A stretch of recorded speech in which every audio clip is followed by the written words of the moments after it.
The flickering fluorescent lights of the rusty bucket hummed a discordant tune, a fitting soundtrack to Mac's morning. He slammed a wrench against the side of a recalcitrant nutrient paste dispenser, the metal groaning in protest. "Come on, you rusty bucket of bolts," he muttered, his breath fogging in the cool, recycled air. "Dispense the damn paste, or I swear I'll feed you to Girth 9s, well, to whatever lives in Girth 9. He gave the dispenser one more frustrated kick before a stream of bland, beige goo finally oozed out into a waiting tray. "There we go, you overgrown toothpaste tube." Mac, a man of 32, with a perpetually tired but kind expression etched onto his face, wiped his hands on his stained overalls. His brown hair, usually a mess, was even more disheveled this morning. He really needed a haircut, but the local space barber had decided to take a personal exploration of self and had gone silent on them all 2 weeks ago. He glanced at the chronometer on his wrist, 7:15. Just another day in paradise, he thought sarcastically, grabbing the tray of nutrient paste. Breakfast of champions. Or at least, of maintenance technicians stuck on the ass end of space. The rusty bucket, a dilapidated space station orbiting the gas giant Girth 9, was less a haven and more a testament to humanity's questionable choices in the mid-21st century. It was a hodgepodge of outdated technology held together by sheer force of will and Mac's surprisingly adept hands. He trudged towards the mess hall, the clanging of his boots echoing down the metal corridors. The other residents of the bucket were a mixed bag, a collection of misfits and those who had nowhere else to go. There was old Betty, the station's self-proclaimed spiritual advisor, who believed the space whales of Girth 9 were ancient gods, Bob, the perpetually drunk ex-miner, who could somehow fix anything with duct tape and a lot of swearing, and a handful of other less memorable souls, all as jaded and weary as the station itself. He sat down at a sticky table, picked at his paste with a plastic spoon when the intercom crackled to life. "Attention station personnel," came the flat, nasal tone of the station administrator, Dale. "We have a vessel docking at Bay 3. A Bloobian science vessel. Requesting access to our laboratory facilities. All personnel to maintain a professional appearance." Dale's voice dripped with a mixture of annoyance and fear. Professional appearance, Mac snorted to himself, glancing at his stained and torn overalls. "Right, because I always look my best while elbow-deep in sewage pipes." The mention of Bloobians, though, did pique Mac's curiosity. He'd heard whispers about them, tall, methane-breathing aliens with skin that changed color depending on their mood. He figured they'd be the most exciting thing to happen to the rusty bucket since Bob tried to brew his own alcohol and nearly blew up the hydroponics lab. With a sigh he cleaned his tray, knowing it was time to get back to work. He went to the maintenance bay, his feet thudding against the metal floor. "Bloobians, huh? Let's see what the fuss is about," he mumbled. Arriving at Bay 3, Mac saw the Bloobian ship docking. It was a sleek, almost organic-looking vessel that contrasted sharply with the station's rusty, angular design. A ramp extended, and a figure emerged. The Bloobian was tall, easily 7 feet, covered in smooth, iridescent skin that shimmered with subtle blues and greens. They wore a large, bulky suit that covered them from neck to toe, with a large, bubble helmet. Mac felt a surge of curiosity as the Bloobian walked toward the station with a surprisingly elegant gait, with a large silver datapad under one arm. "Welcome to the Rusty Bucket," Mac said, leaning against the door frame, a touch of sarcastic amusement in his tone. "I'm Mac, resident, janitor, I guess. We're honored that you chose us out of all the spaceports. So, what brings you to our little corner of the galaxy?" The Bloobian stopped, tilting their head, the large golden eyes behind the helmet studying Mac. A series of rapid clicks and whistles emanated from the suit speakers, followed by a synthesized voice, monotone and slightly distorted. "I am XY Lana, a researcher from Bloob. I require access to your laboratory facilities." "Right, lab," Mac said, pushing himself off the door frame. "Our lab is more of a storage closet that sometimes functions. Follow me. And, try not to touch anything. It might bite you." Mac led the way through the station, XY Lana following silently behind, her height making her seem imposing compared to Mac. The lab was, as Mac described, more of a storage closet. Old equipment sat in disarray, wires hanging loose, the air thick with the smell of dust and decay. XY Lana tilted her head again, the suit's lights flickering. More clicks and whistles. These facilities are inadequate, the synthesized voice stated flatly. However, they may suffice. Hey, don't knock it until you try it. It's worked for me, Mac said with a shrug. So, what exactly do you need, anyway? Because? Test tubes? We might even have a working Bunsen burner, maybe. He gestured to a dusty corner with his head. XY Lana held up her datapad, displaying a complex diagram. I require a stable methane atmosphere for my experiments. Your ventilation system seems lacking. I will require a closed-loop system for my samples. Methane? Max scratched his head. Yeah, we don't exactly stock that here. Oxygen is more our jam. Methane is a bit flammable for our tastes. He chuckled. But, let me see what I can do. He examined the datapad, quickly deciphering the diagrams despite the Bloobian script. He was good at this sort of thing, always had been. His mind buzzed with ideas and possible solutions. He knew this old station inside and out, and he wouldn't let this Bloobian get stuck with inadequate equipment. Over the next few hours, Mac worked tirelessly, improvising with spare parts and tools. He cannibalized an old refrigeration unit, jury-rigged a methane generator using Bob's old homebrew equipment, and connected it to a sealed chamber with a network of flexible tubing. XY Lana watched with what he thought might be a mixture of fascination and skepticism. Her skin shifted to a deeper blue, which he'd read on a small info sheet about Bloobian physiology was a sign of calm focus. All right, I think that's about it. Let's see if this contraption is going to blow us all to smithereens or not, Max said, giving the generator one last tweak. The chamber hissed, filling with methane, and XY Lana's suit's lights intensified. Suddenly, the lights flickered, followed by a series of alarms blaring. Oh, for the love of, not now! Mac yelled, noticing the warning light on XY Lana's suit was flashing red. XY Lana started moving erratically, the sounds of clicking and whistling becoming more frantic. My suit. Malfunction. Atmospheric breach, she said, her voice strained and distorted. The iridescent skin on her face was turning orange and pulsing erratically. The suit seemed to be trying to compensate, but Mac could see the methane atmosphere was leaking, and her vitals on a small display were plummeting. XY Lana staggered, her large eyes widening behind her helmet, and she moved closer to Mac. Not in a fearful way, but with a very direct, purposeful motion. Immediate, physical, contact, she blurted, reaching out and grabbing Mac's arm with surprising strength. Her touch was surprisingly warm, almost unnervingly so.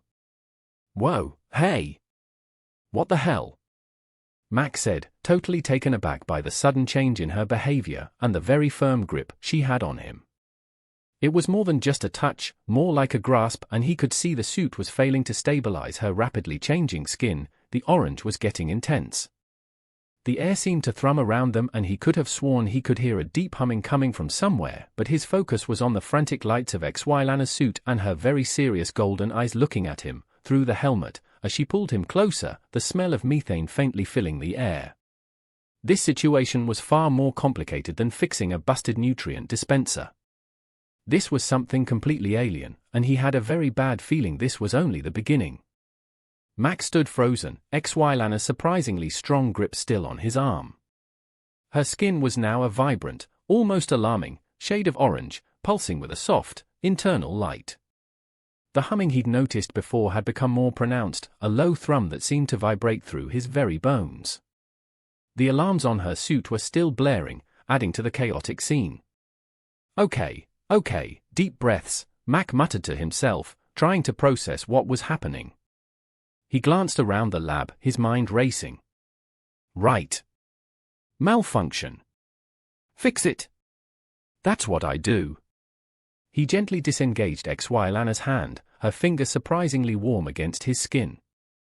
Okay, XY Lana, he said, his voice a bit shaky. Suit malfunction. Got it. Just hang on, I'll figure this out. He moved with practiced efficiency, grabbing a nearby diagnostic tool, trying to find the source of the suit's problem. The readings were fluctuating wildly, indicating a complete system failure. Damn it, he cursed, realizing that it wasn't just a simple leak, but something far more complicated. Her vitals are all over the place. He mumbled, trying to interpret the alien symbols. He noticed that HFY Lana was now breathing much faster, the mist in her helmet becoming thicker. She was also swaying on her feet, her movements less elegant and more frantic. The synthesized voice was now distorted and laced with a strange urgency. Methane, insufficient. Physical, contact, essential. Whoa, hold on there, Space Ranger, Mac said, holding up his hands as HFY Lana tried to grab him again. Physical contact? Is that part of the repair manual now? What's going on with you? He tried to keep his voice calm, but a knot of panic was forming in his stomach. He knew that he couldn't just let her stand here and fall apart, and that touch, while unexpected, was surprisingly, not entirely unpleasant. He shook his head.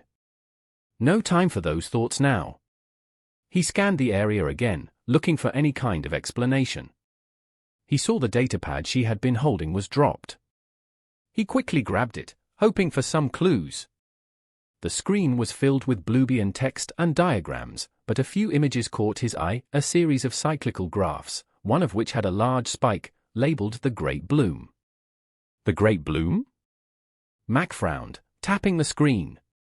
He accessed the translator program, which provided a rough translation, a rare biological event, occurring approximately once every 30 Earth years. Marked by significant pheromonal activity and heightened mating drive.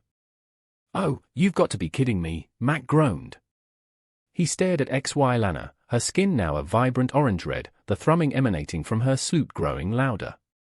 So, this whole physical contact thing isn't a malfunction, it's a biological imperative. You're in heat? He could feel his cheeks redden. HFY Lana swayed and moved closer again, her hand reaching for his face through her helmet, her synthesized voice frantic.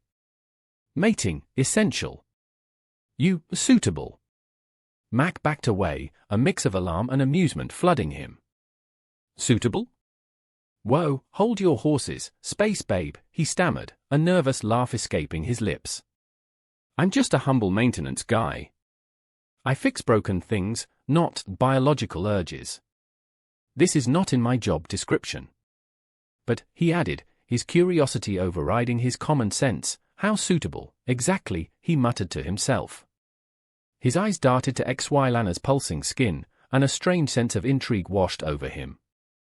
He was definitely getting pulled into some kind of intergalactic mating ritual, and he really wasn't sure how to handle it, or if he even wanted to. He tried to get his bearings, deciding he needed a second opinion. He activated his comms. Hey, Bob, he said, his voice a bit rushed. You still conscious over there? I need a hand in the lab. And maybe a drink. Or 10. Bob's gravelly voice crackled over the comm. Mac? What in the nine hells is going on? I thought I heard some kind of alien whale mating call over here. And why are you always calling me when I'm trying to nap? It's complicated, Mac said. Long story short, our Bloobian guest is having some issues, and I think she might be trying to mate with me. Can you come down here and make sure I'm not hallucinating? Bob was silent for a moment. Mate with you? Mac, have you been hitting the old nutrient paste? That stuff can do things to you. He paused. All right, I'm on my way. But if this is another one of your fixing the coffee machine emergencies, I'm going to duct tape you to a wall. While Mac waited for Bob, HFY Lana's condition continued to worsen. She was pacing restlessly, her skin fluctuating between orange, red, and a disturbing shade of purple. She was touching things, objects, tools, and making strange sounds of frustration, her large eyes fixated on Mac. Her synthesized voice was becoming more strained, almost like a frustrated sigh. The pheromones she was emitting were also increasing, now detectable to Mac, causing a strange tingling sensation and a sudden increase in his heart rate, and a distinct feeling of, well, attraction. He was sure and very worried that the pheromones would affect the other residents of the station. Bob arrived a few minutes later, his eyes widening as he took in the scene. "Holy hell, Mac, what did you do? She looks like a disco ball gone wrong." He gestured to XY Lana's rapidly fluctuating skin. "She's not a disco ball, Bob, she's in heat. It's a Bloobian mating cycle called the Great Bloom, apparently," Mac explained, showing him the datapad. "And, well, she seems to think I'm her ideal mate for it." Bob stared at the datapad, then at XY Lana, then at Mac. "You? Mac, you haven't had a date in, well, ever. And now you've got a space alien going all goo-goo eyes at you." He looked at Mac, then back at the rapidly pulsing alien. "I have got to get a drink." "I really need help here, Bob, not commentary," Mac said, trying to keep his focus. "Her suit's a mess, the methane generator is close to overheating, and I think she might try to physically assimilate me if I stand still for too long. Can you help me try and get that suit stabilized?" Bob, despite being visibly nervous, did begin to help. Using his duct tape and surprisingly adept technical knowledge, they managed to patch some of the leaking parts of the suit, trying to stabilize the internal environment. Meanwhile, XY Lana was becoming increasingly frustrated, making distress sounds and reaching out towards Mac every time he got close. Mac tried to stay calm, talking to her in soothing tones, even though she clearly didn't understand a word. Mac spent some time trying to decipher more information from the datapad, finding some information about the mating cycle. The datapad had detailed descriptions about mating rituals and what the process actually entailed. Mac felt a strange sense of panic reading it, but an undercurrent of curiosity also. It was a full-on, biologically driven, intense, and very physical affair. Mac rubbed his temples. He needed to get her out of the main areas before something else happened. The station administrator, Dale, arrived at the door of the lab. He looked horrified. "What in the blazes is going on here? I heard some kind of ungodly noises coming from this area. Is that alien mating?" Dale's face was pale. "Get her out of here, this is completely inappropriate for this station." "Dale, calm down, she's not going to, well she probably will but we have to try and keep her calm," Mac said exasperatedly. "She needs somewhere safe for this cycle, and we need to fix her suit. Is there anywhere we can take her? Somewhere private?" Dale looked around the lab with disgust, then huffed. "Fine. Take her to the storage unit in Sector C. It's mostly empty, and as far as I'm concerned, you can do whatever interspecies nonsense you need to in there. But keep it quiet. And for the love of all that is holy, make it quick." Mac, with Bob's assistance, carefully guided XY Lana toward the storage unit in Sector C. She was still very much in the throes of the bloom, her skin pulsing, her breathing ragged, her synthesized voice pleading for physical connection. As they went, other residents peeked out of doorways, some with fascination, some with disgust, some with a strange look of something resembling longing. Mac sighed, this was going to be a long few days. As they reached the storage unit, XY Lana's bloom intensified. Her movements became more purposeful, her eyes fixated on Mac, as she made a sudden movement, her hand reaching out, grabbing the front of Mac's overalls, pulling him closer. "Mac, mating with you," she said, her voice low and intense, her orange skin glowing bright red in the dim corridor. "Now." She then pulled him forcefully, stumbling him into the storage unit, making him realize that things were definitely about to get a lot more complicated, and he was strangely, but a little nervously, curious about what exactly this mating involved. The storage unit in Sector C was, as expected, a dusty, cramped space filled with forgotten equipment and discarded supplies. Mac stumbled in, XY Lana's surprisingly strong grip still firmly on his overalls, a mixture of panic and a strange sense of anticipation swirling within him. The door slid shut behind them with a metallic clang, leaving them alone in the dimly lit space. XY Lana released her grip, her gaze intense, her skin now pulsating with a vibrant, almost aggressive, red hue. The low humming emanating from her suit was growing stronger, the air thick with the scent of methane and something else, something Mac couldn't quite place, a musky, almost floral aroma that seemed to be affecting him on a primal level. Okay, personal space please, space babe, Mac said, trying to keep his voice light, but his heart was hammering against his ribs. He backed away slowly, trying to create some distance, but XY Lana stepped closer, her large golden eyes never leaving his. So, mating, right? We need to talk about this. XY Lana's synthesized voice, still distorted, had taken on a more insistent tone. Talk, unnecessary. Mating, essential. Bloobian biology, requires it. She reached out, touching his arm again, her touch sending a shiver through him, a feeling that was both unsettling and strangely arousing. Yeah, I get that. Biology and all that, Mac said, holding up his hands in a placating gesture, but maybe we can try and compromise? How about a nice dinner? Maybe a movie? I could even show you the best view of Girth 9, he offered, trying to find some kind of common ground. It's kinda pretty if you squint a bit and ignore the space trash. XY Lana tilted her head, the red of her skin dimming slightly, her synthesized voice sounding confused. Compromise? Dinner? Movie? Bloobian mating rituals do not involve such activities. They are physical, direct, efficient. She stepped closer, her gaze now fixed on his lips. Kissing, is it necessary? Mac's eyes widened. Kissing? Whoa, let's not get ahead of ourselves. I mean, we barely know each other. Plus, I don't even know how your methane breath will affect me, or if I'll catch some space fungus by kissing you, Mac quipped, trying to inject some levity into the situation, despite the growing heat he was feeling between them. XY Lana's skin turned a shade of confused purple. Space fungus?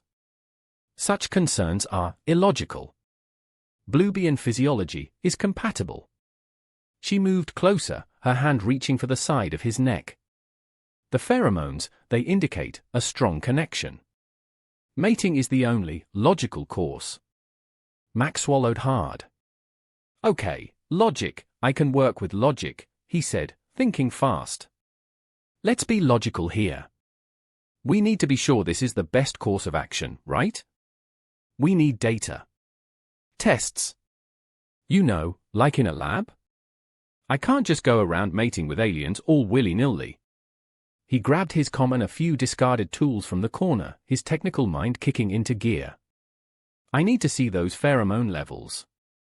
Maybe I can adapt one of my devices to see what you are emitting, and if there is anything I can do to help. Data, necessary. Analysis, acceptable, XY Lana said, stepping back, the red of her skin shifting to a calmer, but still intense, orange. But physical contact will still be required. She watched as Mac began tinkering, her gaze never wavering. Over the next few hours, Mac worked tirelessly, adapting his tools and using old sensors to measure the pheromone levels being emitted from XY Lana's suit. He found that the suit's filters were indeed failing, and the pheromones were intensifying exponentially. He worked while XY Lana followed him around, her mood fluctuating from confused to impatient to strangely affectionate. She would touch his arm, his shoulder, his back, sometimes just a brush against his skin, every touch sending a shiver through his body, a confusing mix of attraction and a little bit of fear. At one point, while Mac was calibrating one of his devices, XY Lana moved closer and started tracing the lines on his arm with her finger. Her skin glowed a soft, inquisitive blue. Your skin, it is smooth. Not iridescent. She gently touched the stubble on his chin, her eyes curious. This texture is unique. Yeah, well, that's just how we humans roll, Mac said, a blush rising in his cheeks. No bioluminescence, no shifting colors, just plain old human skin. We're not very fancy. Fascinating, XY Lana said. Her skin shifted to a warmer orange, and she moved her hand to his neck, tracing his pulse point. Your heart, it beats rapidly. Yeah, well, it tends to do that around aliens who want to mate with me, Mac mumbled, trying to focus on the readings. The pheromone levels were through the roof, and he could feel the effects, his own pulse quickening and his thoughts becoming, well, less logical. The cultural differences were also causing some very confusing situations.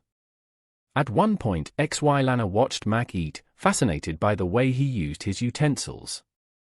Then, she took the plastic spoon and tried to eat some nutrient paste using her whole hand, which ended up with most of the goo smeared on her faceplate. Mac had to use a rag to clean her face, and HFY Lana had found the situation hilarious. Her giggles, a series of clicks and whistles, were surprisingly melodic. During another moment, Mac tried to explain the concept of personal space to HFY Lana.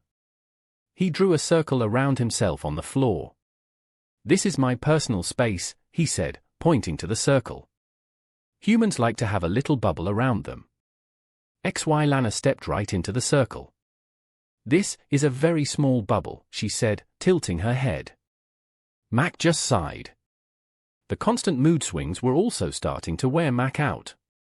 One moment, she'd be intensely affectionate, pushing herself against him and asking for kisses. The next she would be frustrated and demanding that he move faster with his analysis, and the next she would be giggling at his attempts at cultural exchange.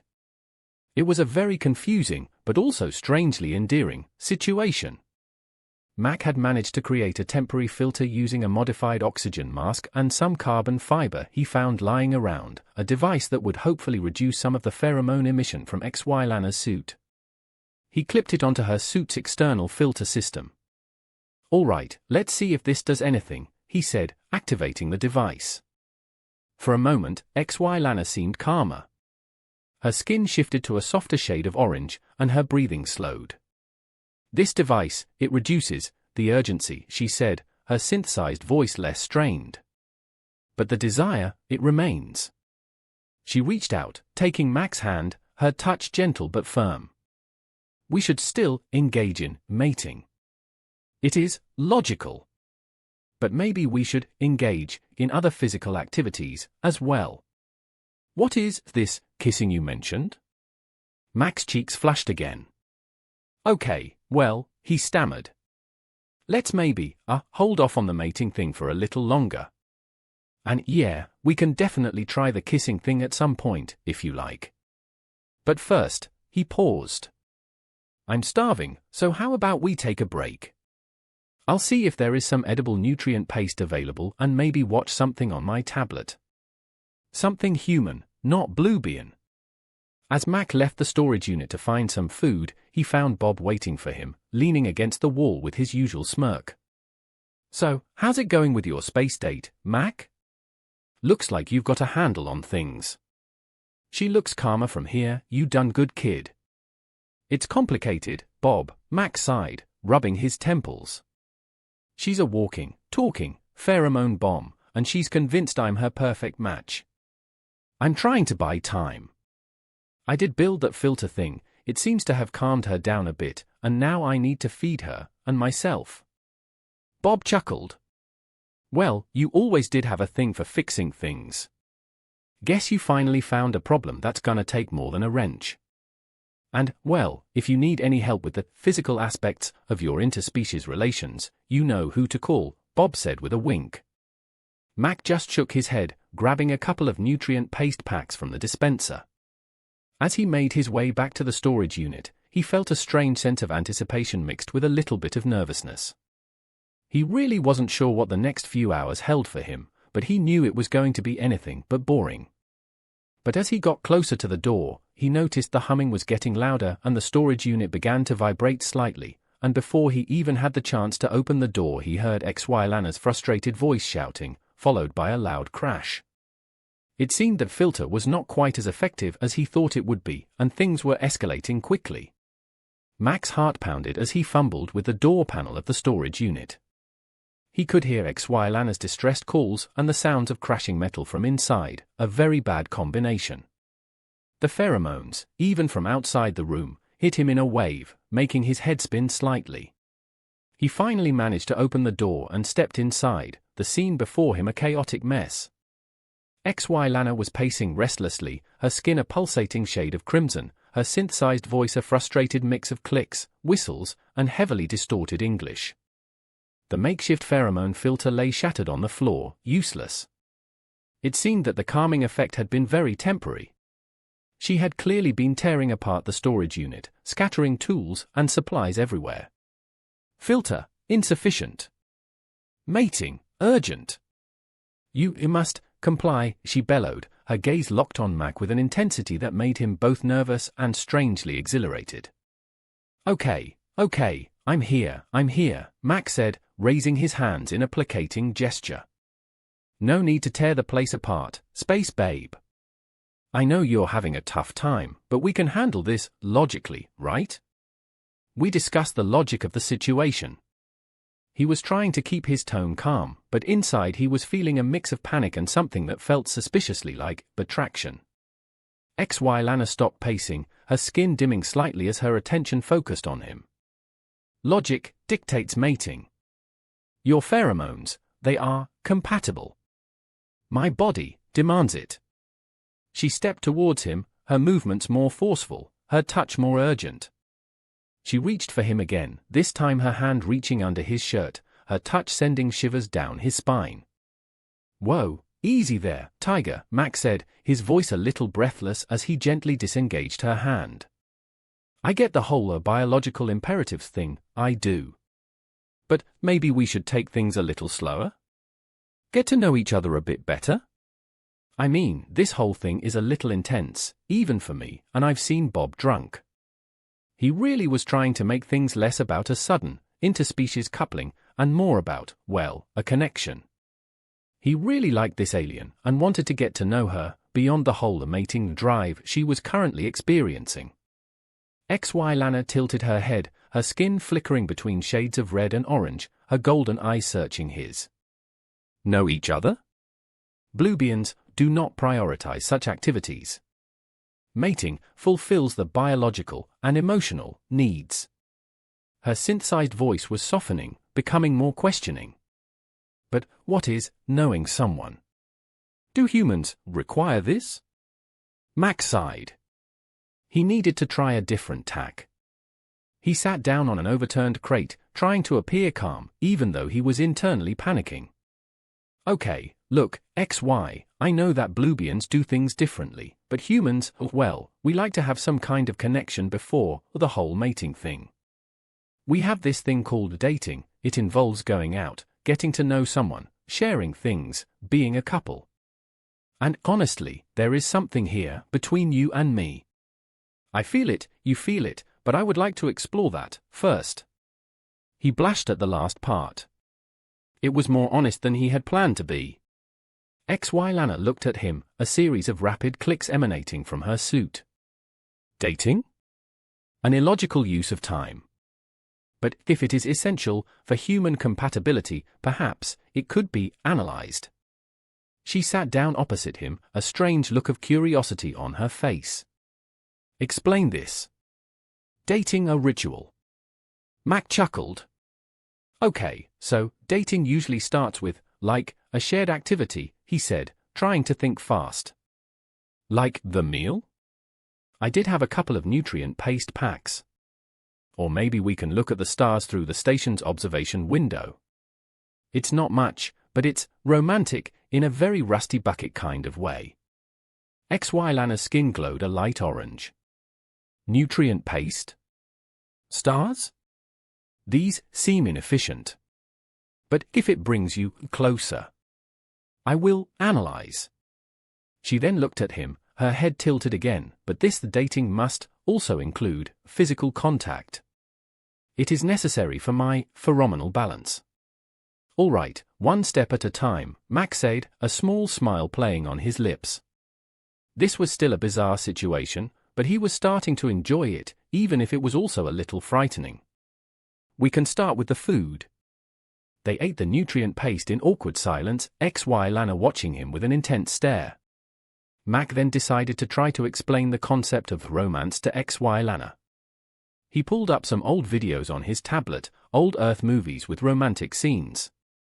HFY Lana watched, fascinated, as actors professed their love and kissed in dramatic fashion. These are illogical displays of affection. They are confusing, she said, her skin shifting to a shade of skeptical purple. Humans seem to waste much energy. Yeah, well, we humans are very inefficient creatures, Mac said with a shrug. But we do enjoy a bit of drama. He put on an old romantic comedy, full of slapstick humor and misunderstandings. As the movie played, HFY Lana kept asking him to explain various human behaviors, the use of sarcasm, the concept of small talk, and the obsession with physical intimacy in human relationships. As the movie played, HFY Lana became increasingly restless. The filter had clearly stopped working, and her pheromone emission was getting more and more intense. Her mood swings were also becoming more frequent, switching between affection and frustration with dizzying speed. She started to nudge him with her shoulder, her touch becoming more demanding, and the humming from her suit was getting louder. Mac did feel a pull, a strong, primal urge to respond to her signals, but he knew that this was not only due to her pheromones, but also his genuine interest in her.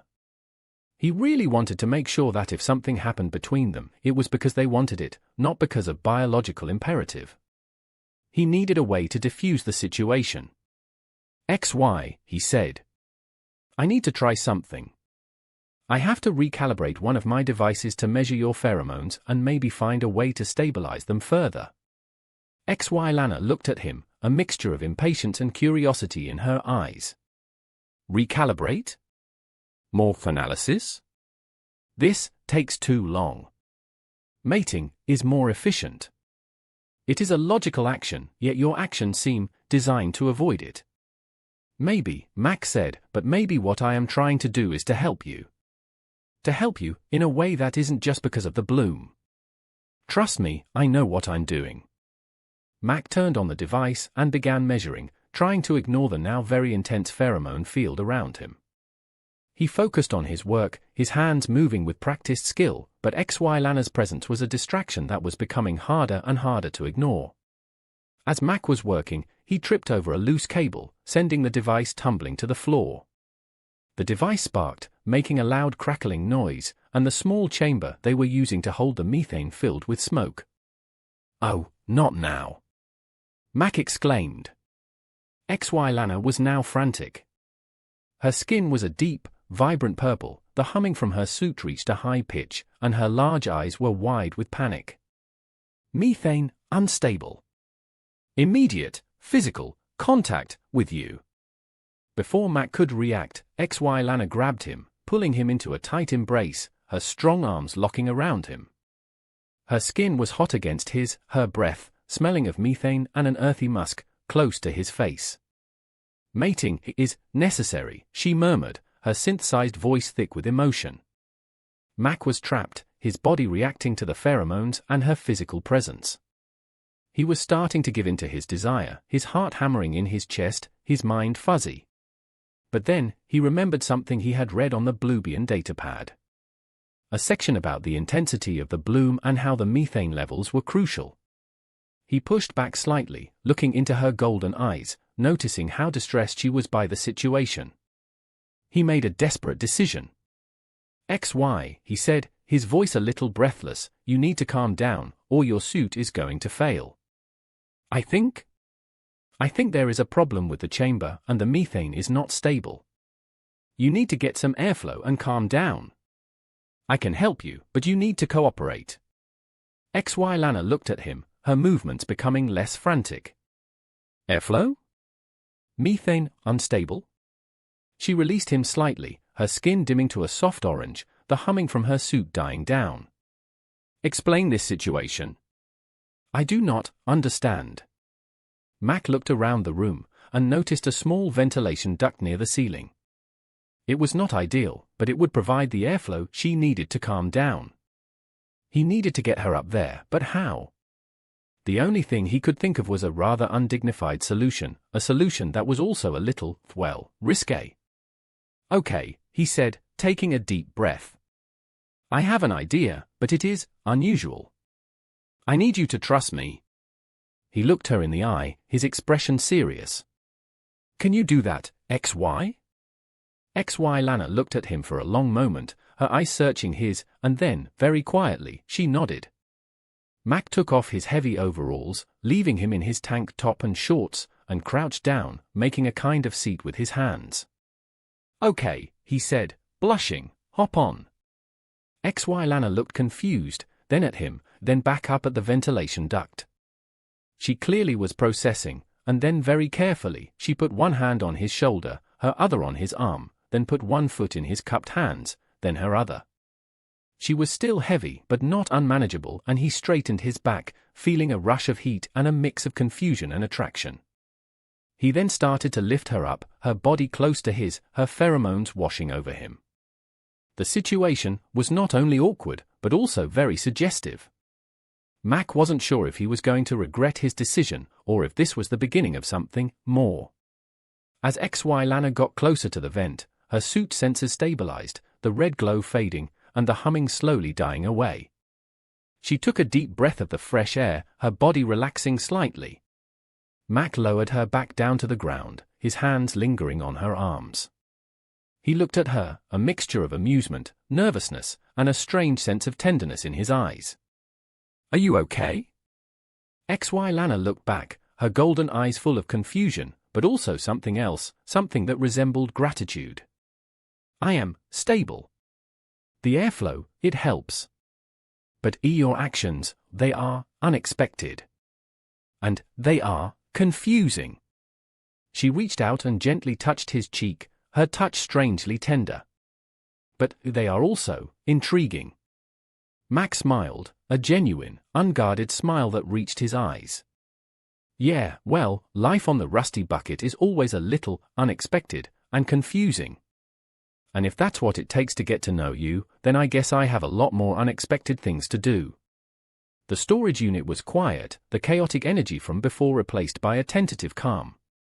Mac and HFY Lana sat opposite each other, the earlier frantic urgency replaced by a strange, almost shy, awkwardness. The ventilation from the duct was keeping the methane levels stable, and HFY Lana's skin was a soft, calming blue, her breathing even. Mac was still in his shorts and tank top, feeling a bit self-conscious, but also strangely free. So, Mac began, breaking the silence. That was eventful. "Definitely not a standard Tuesday for me. But hey, at least we didn't end up destroying the station. Or, well, maybe it was a close call there for a moment." He chuckled nervously, scratching the back of his neck. HFY Lana tilted her head, the soft blue of her skin shifting to a warm orange. "Eventful? An understatement. My biological drive reached an intensity previously unrecorded in Bloobian history. Your actions, they were illogical, yet effective." Her synthesized voice was calmer, but still laced with a hint of confusion. "You risked your own safety to assist me. And you exposed your skin. This human vulnerability is also illogical. But interesting." Mac blushed, looking down at his bare legs. "Yeah, well, I just did what I thought was best. I didn't want you to, explode or anything. Plus, well, there's something about you, XY. You're not exactly the standard space station visitor, and I found that intriguing as well. And I kinda like a bit of crazy." He looked at her with an honest, unguarded expression. HFY Lana's large golden eyes studied him intently. "Intriguing? You also intrigue me, Mac McAllister. Your reactions, your behavior, the way you adapt to illogical situations, it is unique." She paused, the blue of her skin deepening slightly. "And during the period of unstable methane, the pheromonal connection, it was intense. The mating urge was also compelling. It is possible, it is not solely biological. But also emotional?" Mac's breath hitched. "You think it might be? That it's not just pheromones and stuff?"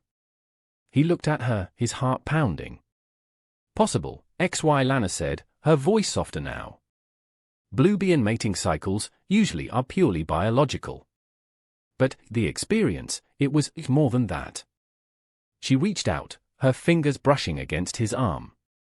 The physical connection, the illogical acts of kindness. The almost humorous courtship rituals. It was different.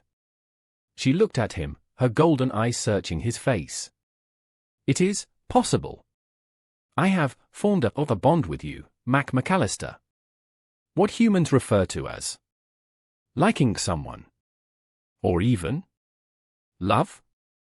Mac's breath caught in his throat. Love? He repeated, the word sounding foreign and strange on his lips. Wow. This whole intergalactic courtship is really getting complicated. I mean, I've had crushes before, but never one that came with a methane suit and a biological mating cycle. But yes, XY, I think that I also, well, that I do like you. Maybe even love you. He took her hand, his touch surprisingly gentle.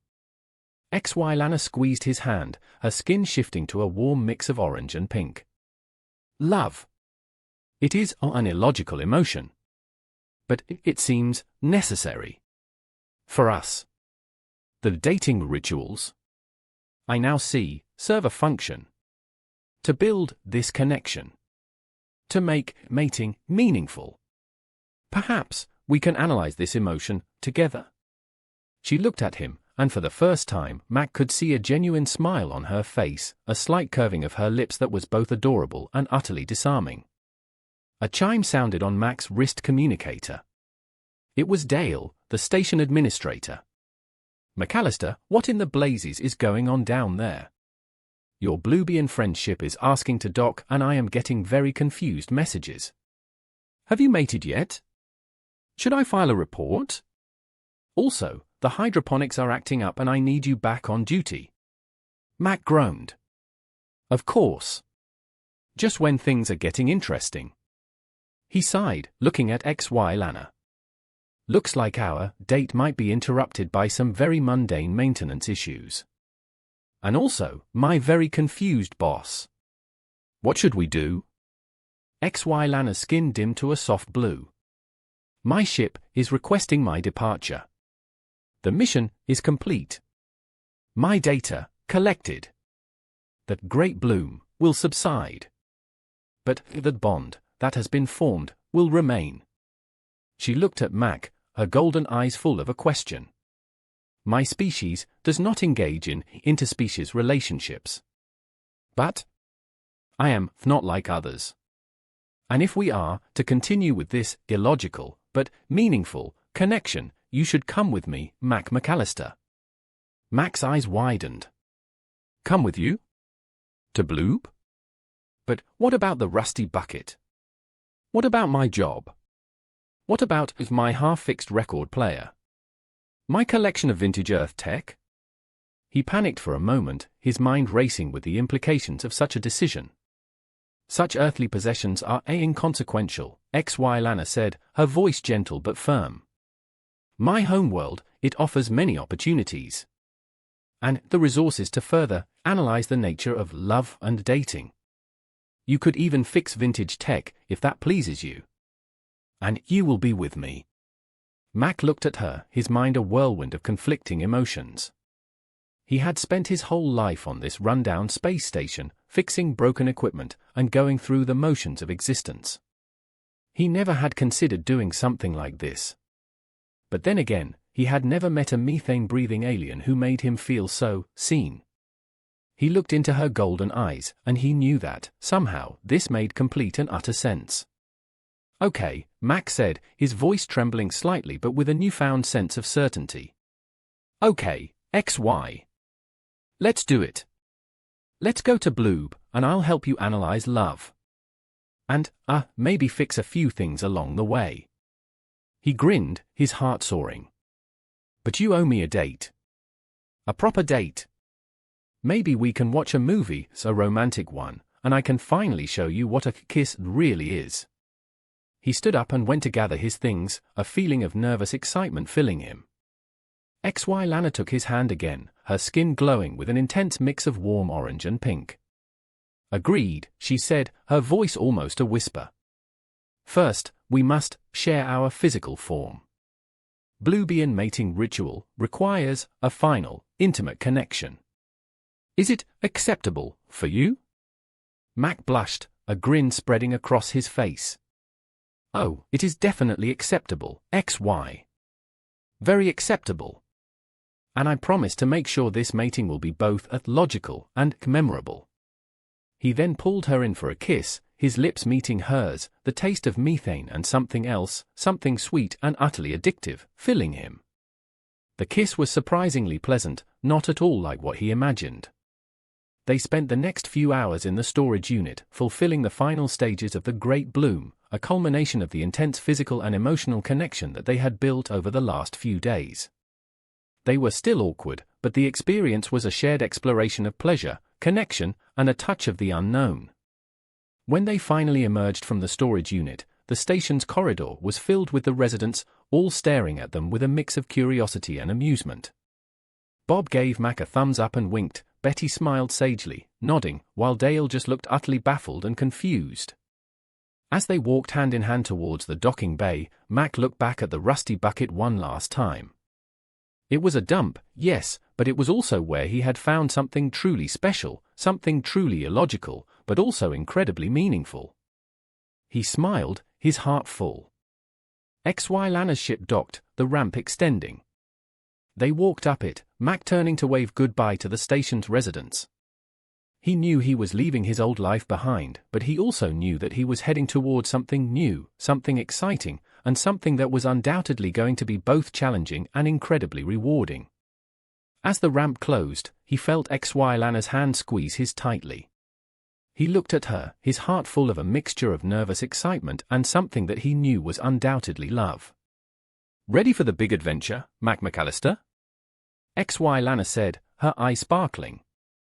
Mac grinned, his eyes shining with excitement and something else, something a little bit mischievous. Born ready, my bosom buddy from Bloob. Let's go analyze some love, and maybe fix some stuff along the way. And, when we land, you really need to see my record player. The ship lifted off, leaving the rusty bucket behind, carrying Mac and XY Lana off on their new, unexpected, and undoubtedly hilarious adventure. Their love story was just beginning, and it was going to be anything but predictable. And Mac wouldn't have it any other way.